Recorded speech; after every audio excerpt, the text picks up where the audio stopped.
2020, les ménages français sont surendettés, les banques ne prêtent plus aux investisseurs. Qu'est-ce qu'il faut faire? Je vais vous donner tous mes conseils dans cette vidéo. On est parti!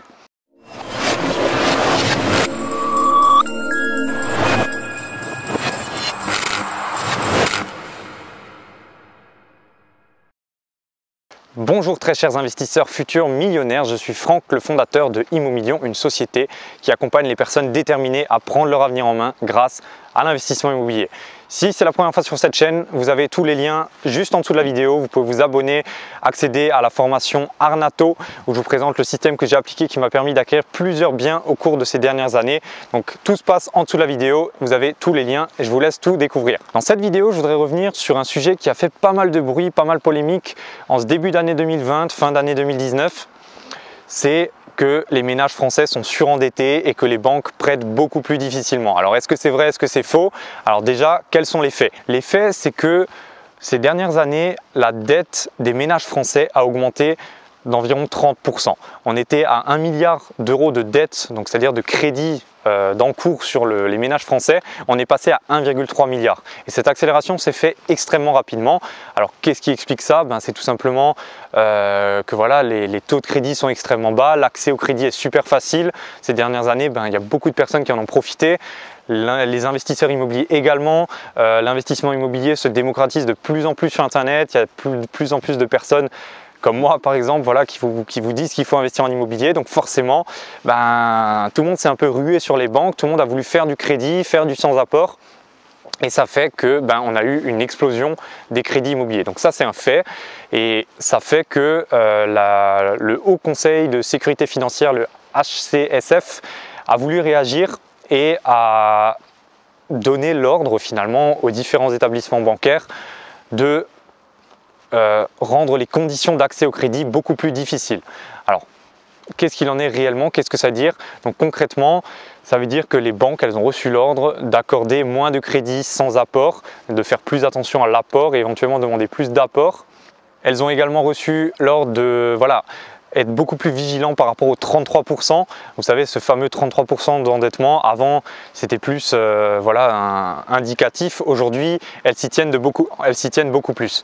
Donc, qu'est-ce que ça veut dire pour nous, investisseurs immobiliers? Est-ce que vraiment on ne pourra plus investir en immobilier?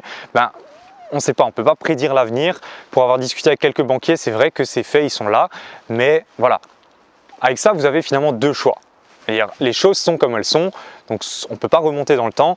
Donc soit on décide que les conditions se sont vraiment durcies, on n'aura plus à investir en immobilier, donc on n'investit plus en immobilier et on s'arrête là. Pour ceux qui ont investi, tant mieux, pour ceux qui n'ont pas investi, tant pis.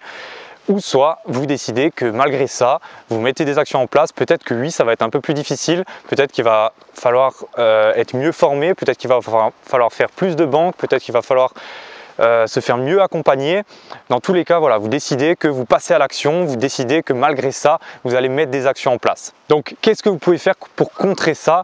Tout simplement soigner votre situation bancaire encore plus, c'est-à-dire peut-être améliorer vos revenus, améliorer votre situation. Vous savez que le fameux CDI, c'est quand même ce qui aide le plus. Et après, par rapport à l'apport, c'est surtout là que ça va se jouer aussi. Parce que c'est vraiment le principal truc, les banques ont demandé de mettre un apport. Alors je sais que sur internet on dit beaucoup, il ne faut pas mettre d'apport, il faut faire du sans apport à tous les coups. Est-ce que ça vaut pas le coup quand même de mettre un petit apport? Alors ok, on fera peut-être pas un crédit à 100%, peut-être qu'on fera pas un crédit à 110%, mais on bénéficiera quand même de l'effet de levier. Donc est-ce qu'il vaut mieux bénéficier de l'effet de levier à peut-être 80-90% ou est-ce que vaut mieux ne pas emprunter du tout et être à zéro?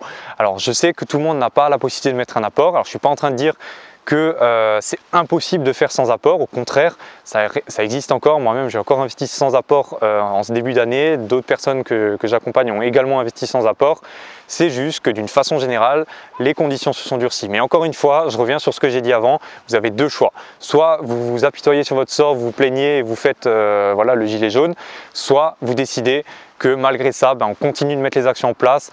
La difficulté va être un peu plus importante peut-être au niveau de l'obtention des prêts, mais on met quand même les actions en place et on fait avec les cartes qu'on a et le jeu il est le même pour tout le monde. Donc voilà. Mon but dans cette vidéo, c'était un petit peu de vous rassurer par rapport à ça. Alors bien sûr, voilà, les faits sont ce qu'ils sont, ça va en effet être un peu plus compliqué. Ce qu'il faut savoir aussi, c'est que en ce début d'année, profitez-en pour emprunter maintenant.